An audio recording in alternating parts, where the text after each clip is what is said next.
आपला पंढरपूरचा विठुरायाची मूर्ती ह्याच मंदिरातून पंढरपूरला आली. तुम्ही ही लाईन तर ऐकलीच असेल. कानडा राजा पंढरीचा कानडा. कानडा म्हणजे कर्नाटकातून आलेला राजा पंढरीचा. ह्या विजया विठ्ठल मंदिरात आता पूजाही होत नाही.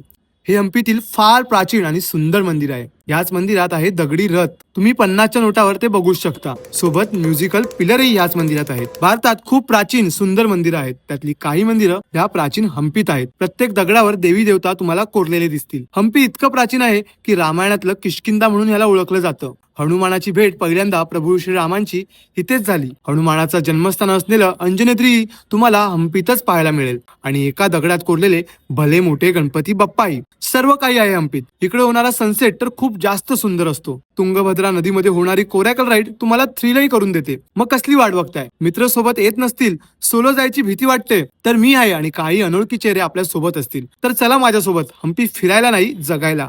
तुम्हाला फक्त 3299 ऍडव्हान्स पेमेंट करून तुमची जागा बुक करायची आहे. बाकी पूर्ण पेमेंट तुम्हाला ट्रिपच्या 10 दिवस अगोदर करायचंय. मुंबई पुण्यावरून ट्रेन प्रवास, सकाळी नाश्ता, रात्रीचं जेवण, ट्रॅव्हल गाईड, मंदिरांची एंट्री फी, लोकल ट्रान्सपोर्ट आणि सुंदर कोरॅकल राईड सर्व या ट्रिपमध्ये आमच्याकडून इन्क्लूड असणार आहे. त्यामुळे आताच या नंबरवर कॉल मेसेज करा, तुमचं ऍडव्हान्स पेमेंट करा आणि माझ्यासोबत हम्पीला चला.